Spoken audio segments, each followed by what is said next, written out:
Assalamualaikum warahmatullahi wabarakatuh. Hello, welcome to my YouTube channel Putri Ardifa. Di channel YouTube ini kalian bisa belajar berbagai materi bahasa Inggris dan juga latihan soal. Dan pada video kali ini saya akan membahas bahasa Inggris untuk kelas 7 yang ada pada chapter 4 di buku Bright and English yang sesuai dengan kurikulum Merdeka. Nah, pada chapter 4 ini berjudul They Are My Family. Mereka adalah keluargaku.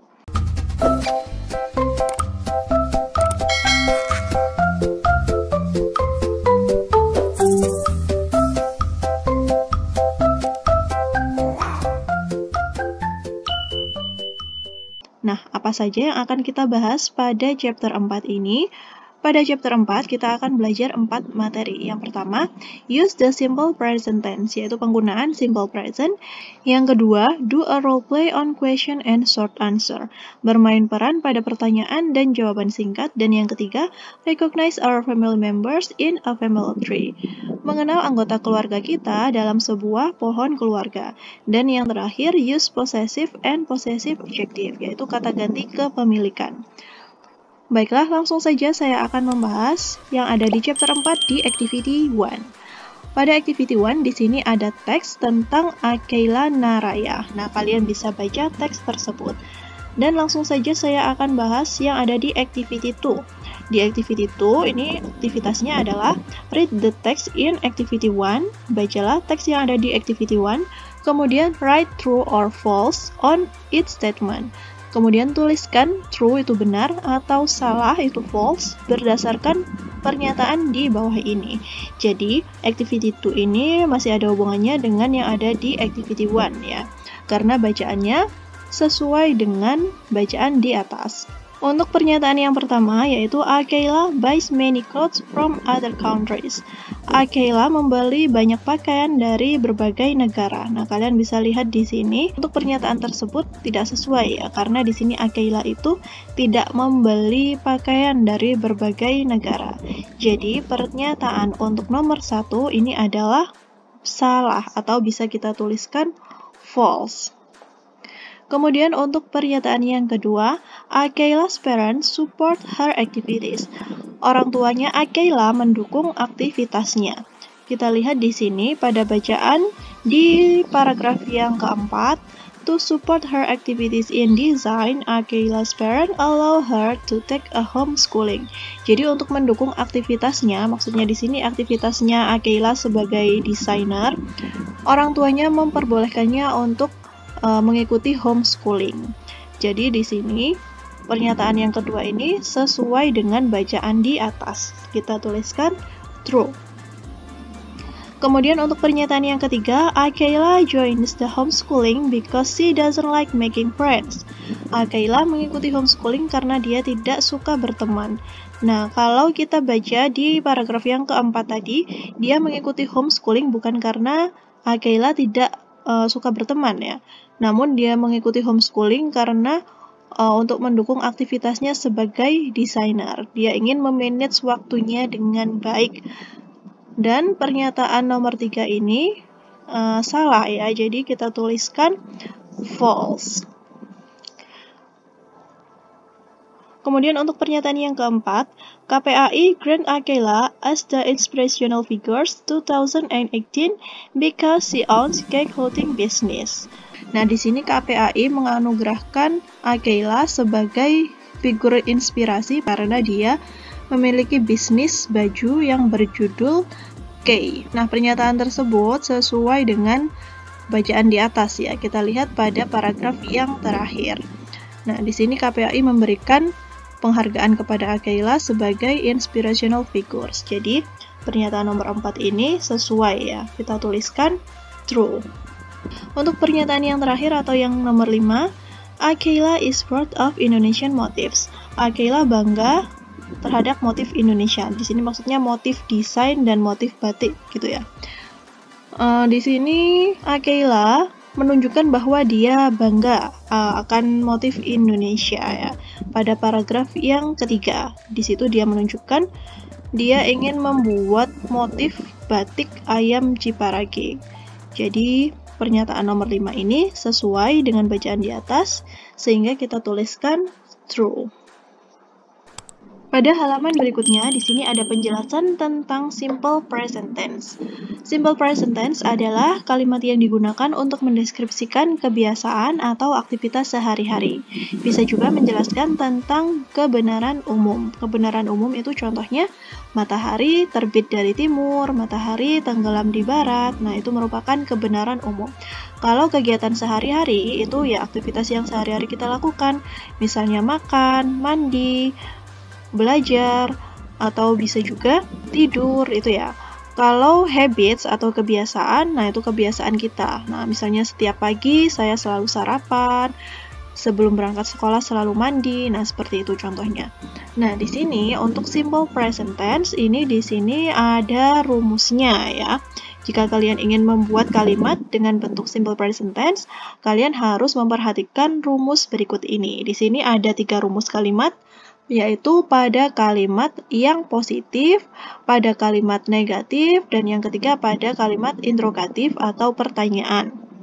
Nah, pada tabel tersebut sudah dituliskan rumus dari simple present tense. Nah, di sini saya akan jelaskan sedikit tentang perbedaan dari rumus-rumus ini. Nah, untuk rumus yang positif pertama, di sini menggunakan V1. V1 itu merupakan verb atau kata kerja bentuk yang pertama. Nah, pada kalimat ini merupakan kalimat yang bersifat verbal atau kata yang menggunakan kata kerja ya, kalimat yang menggunakan kata kerja. Kemudian untuk yang kedua di sini menggunakan adjective, adverb, dan noun. Nah, yang kedua ini merupakan simple present yang nominal. Maksudnya nominal yaitu menggunakan selain kata kerja apa saja.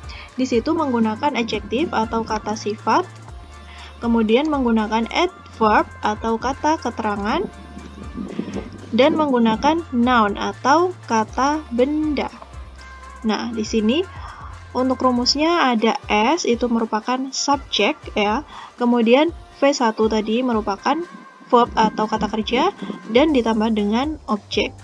Untuk subjek di sini terdiri dari beberapa ya, ada I, you, we, they, kemudian ada she, he, dan it. Ini merupakan subjek. I, saya, you, kamu, we, kita, they, mereka, she, dia perempuan, he, dia laki-laki, it, untuk dia benda. Nah, di sini perlu diingat, yang ditambahkan dengan kata kerja yang berakhiran S atau IS itu hanya pada subjek ini, she, he, dan it saja ya. Jadi, kalau kata kerja yang menggunakan subjek I, you, we, they ini tidak perlu ditambahkan S atau IS, oke? Untuk rumus yang kedua di sini pada kalimat nominal menggunakan to be. Nah, to be di sini ada 3 yaitu is, am, dan are. Perbedaannya pada kalimat verbal kita menggunakan kata kerja, kalau pada kalimat yang nominal kita menggunakan to be. To be di sini ada 3 tadi ya, is, am, dan are. Nah, untuk is itu digunakan pada subjek she, he, dan it. Untuk to be am digunakan pada subjek I. Untuk to be are digunakan pada subjek you, we, dan they. Diikuti dengan adjective, adverb, atau noun tadi. Sedangkan pada kalimat yang negatif di sini sama ya, ada verbal dan juga nominal. Untuk kalimat yang verbal kita tambahkan dengan do atau does. Nah, untuk penggunaan do ini digunakan pada subjek I, you, we, dan they. Sedangkan penggunaan does di sini untuk subjek she, he, dan it. Nah, begini ya. Jadi untuk subjek I, you, we, they kita menggunakan do, untuk subjek she, he, it kita menggunakan does. Diikuti dengan not karena ini merupakan kalimat negatif. Diikuti dengan kata kerja pertama tadi dan objek. Kemudian pada kalimat yang nominal sama subjek diikuti dengan to be, setelah to be diikuti dengan not plus adjective, adverb, atau noun. Kemudian pada bentuk kalimat yang interrogatif atau pertanyaan yang di awal di sini adalah do atau does. kita lihat subjeknya nanti ya. Kita menggunakan do atau does itu tergantung dari subjeknya. Kemudian setelah do does diikuti dengan subjek, verb 1 plus objek. Untuk kalimat yang nominal, yang di awal adalah to be-nya nanti disesuaikan dengan subjeknya, diikuti dengan subjek, adjective, adverb, atau noun. Nah, rumus ini harus kalian terapkan untuk menggunakan kalimat simple present tense. Oke, langsung saja kita pada contoh simple present tense yang ada di bawah ini. Contoh kalimat yang pertama, I am a student. I am a student ini merupakan contoh dari kalimat nominal. Karena di sini tidak ada kata kerjanya ya. Kita identifikasi kalau I ini sebagai subjek ya. Kemudian untuk am ini sebagai to be, sedangkan student ini sebagai noun atau kata benda. Nah, bagaimana jika dirubah ke dalam kalimat negatif? Untuk dirubah ke negatif, di sini subjek I, kemudian ditambah to be am, ditambah dengan not. I am not a student, ditambahkan dengan kata bendanya. I'm not a student, aku bukan seorang murid. Kemudian pada kalimat yang interrogatif, di sini am I a student? Am sebagai to be, I sebagai subjek, a student sebagai objek atau noun tadi. Nah, sedangkan untuk contoh yang kedua, kalian perhatikan di sini ada kalimat she writes a poem. Dia menulis sebuah puisi. Dia perempuan menulis sebuah puisi. Nah, kita identifikasi terlebih dahulu. Untuk she di sini posisinya sebagai subjek ya. Untuk kata kerjanya ini adalah writes. Nah, di sini writes itu kan artinya menulis ya. Berasal dari kata write. Di sini verb 1 ditambah dengan s. Mengapa ditambahkan dengan s? Karena di sini subjeknya she. Oke. Kemudian ditambah dengan objek. Objeknya adalah a poem. Pada kalimat yang negatif, kalian perhatikan di sini she does not write a poem. Dia perempuan tidak menulis sebuah puisi. Nah, setelah subjek diikuti dengan does. Diikuti dengan does karena di sini subjeknya adalah she, oke. Kemudian karena kalimat negatif diikuti dengan not, kemudian kata kerja, kemudian objeknya, yaitu a poem. Dan pada kalimat pertanyaan, does she write a poem? Does berada di awal kalimat ya. Kemudian ditambah dengan subjek, kata kerja, objek. Apakah dia perempuan menulis sebuah puisi? Nah, itu merupakan contoh dari kalimat yang verbal dan nominal untuk tenses simple present. Setelah kalian memahami penjelasan dan contoh dari simple present, untuk activity 3 di sini kita mulai latihan tentang simple present ya. Di sini untuk latihannya yaitu kita diminta untuk melengkapi kalimat di bawah ini dengan kata kerja yang tepat. Nah, kata kerjanya ada di dalam kurung ini ya. Untuk contoh yang pertama, kata kerja yang ada di dalam kurung yaitu kata drink. Nah, kita lihat subjeknya. Untuk subjek I, itu kita menggunakan kata kerja tanpa ditambah dengan s atau is ya. Jadi kita cukup tuliskan drink saja. I drink milk every morning. Aku minum susu setiap pagi. Nah, ini kan merupakan habit ya atau kebiasaan yang dilakukan setiap pagi. Jadi di sini kata kerjanya kita cukup tuliskan drink saja karena subjeknya adalah I. Nah, untuk yang kedua, di sini kata kerja yang ada di dalam kurung yaitu ada kata have. Kita lihat subjeknya. Subjeknya adalah Anna. Nah, Anna itu kan nama seseorang ya. Nama seorang dia perempuan. Nah, kalau dia perempuan itu kita tambahkan kata kerja tersebut dengan s atau es. Namun, kalau di sini have itu bukan menjadi haves, namun berubah menjadi has. Kalian bisa lihat penjelasan lebih lengkap tentang have dan has yang ada di buku kalian, Brighton English, di halaman 64. Kemudian untuk soal yang ketiga, yang di dalam kurung adalah kata not speak. Nah, ini merupakan kalimat negatif ya. Untuk subjeknya, kalian perhatikan di sini subjeknya adalah they. Nah, kalau they di sini pada kalimat negatif kita menggunakan do atau does. Nah, karena they di sini jadi kita menggunakan yang do. Do not speak. They do not speak English very well. Mereka tidak berbicara bahasa Inggris dengan baik. Untuk yang nomor 4, kata kerja yang ada di dalam kurung yaitu kata read. Untuk subjeknya di sini adalah my niece. My niece ini merupakan sepupu perempuanku. Nah, tapi di sini sepupu perempuanku itu ada banyak ya, bukan hanya satu. Nah, jika di sini subjek orang ketiganya itu jamak, kita bisa tuliskan untuk kata kerjanya cukup verb one saja tanpa tambahan s atau is. Jadi kita cukup tuliskan read. My niece read many books every day. Keponakan-keponakanku membaca banyak buku setiap hari. Lanjut untuk soal yang nomor 5. Kata kerja yang ada dalam kurung adalah kata play, bermain.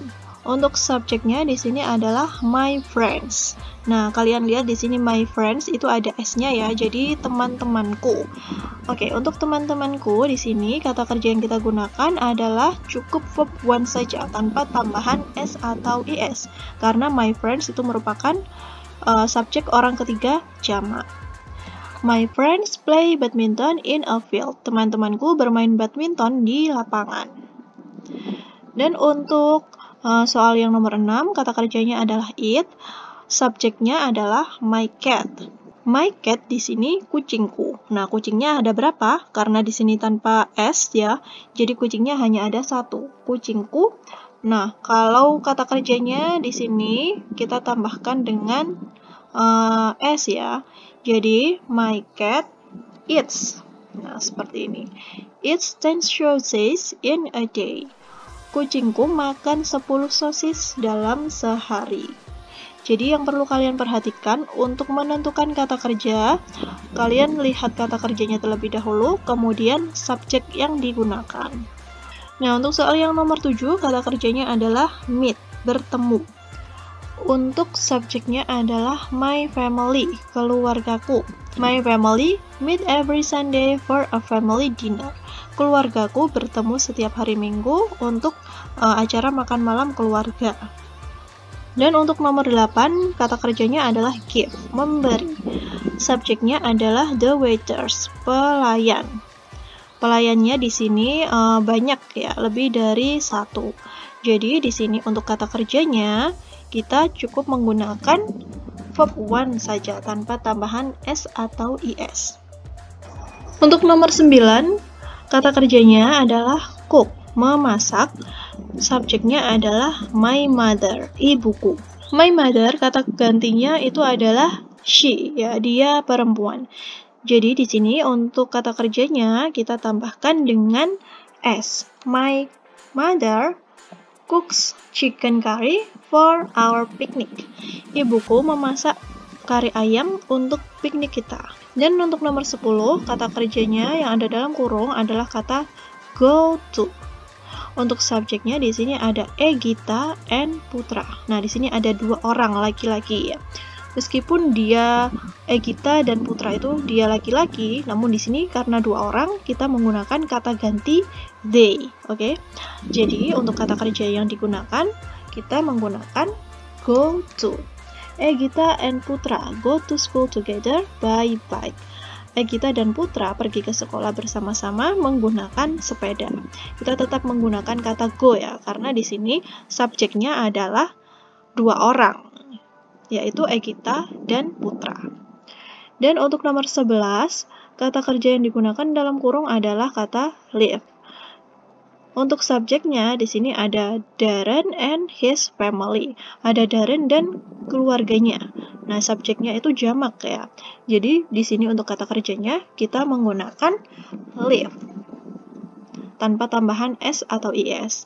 Darren dan keluarganya tinggal di rumah itu. Kita lanjut untuk activity 4. The simple present tense, positive and negative statement.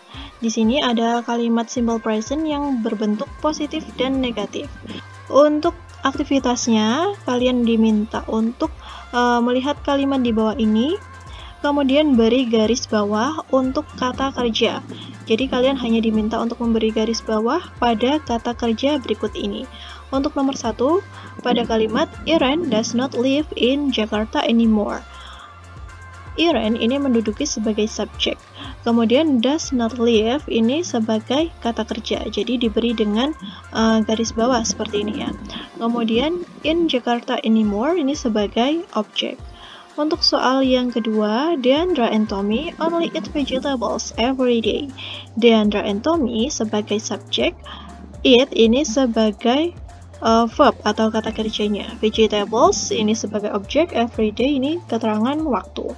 Kemudian untuk soal yang ketiga, Lucky's family sells many delicious cakes online. Lucky's family sebagai subjek, kemudian kata kerjanya ada pada kata sells, menjual.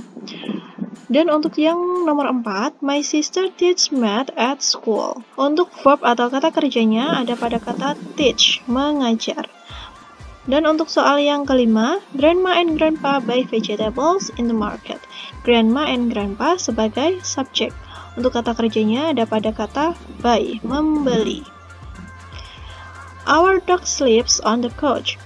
Our dog di sini sebagai subjek, kemudian kata kerjanya ada pada kata sleeps, tidur. Nomor berikutnya yaitu nomor 7, Anindya and Siska are twins in the family. Anindya dan Siska itu kembar di keluarga. Untuk soal nomor 7 ini tidak ada kata kerjanya ya, karena di sini bukan merupakan kalimat verbal, namun di sini merupakan kalimat nominal. Kita tahu di sini bahwa nomor 7 ini merupakan kalimat nominal karena di sini menggunakan to be, are ya. Ini bukan merupakan kata kerja. Ini merupakan kalimat nominal dengan to be, are, kemudian diikuti dengan kata keterangan yaitu twins. Untuk nomor 8, my father listened to an old radio.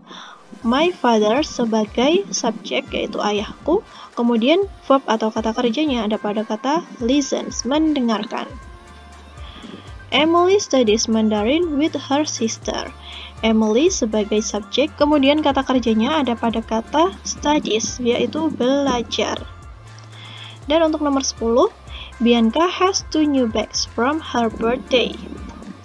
Bianca mempunyai 2 tas baru di hari ulang tahunnya. Nah, di sini kata kerjanya ada pada kata has ya. Untuk subjeknya yaitu Bianca. Dan nomor 11, Damien watch television in the bedroom. Damien sebagai subjek, kemudian verb atau kata kerjanya ada pada kata watch, menonton.